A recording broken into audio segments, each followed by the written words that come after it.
What's the meaning of carry-on film?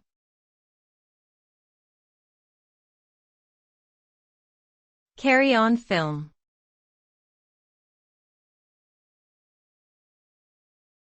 Carry-on film.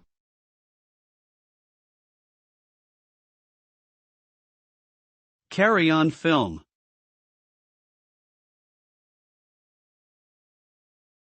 Carry-on film.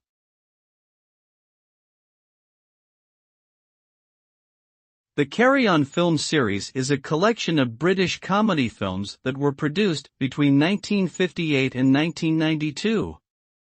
The series was known for its bawdy humor, slapstick comedy, and innuendo-laden jokes. The films typically featured a rotating cast of actors who would play different characters in each film, but the overall tone and style remained consistent throughout. The series became a cultural phenomenon in the UK, with many of the films becoming box office hits and spawning various spin-offs and parodies.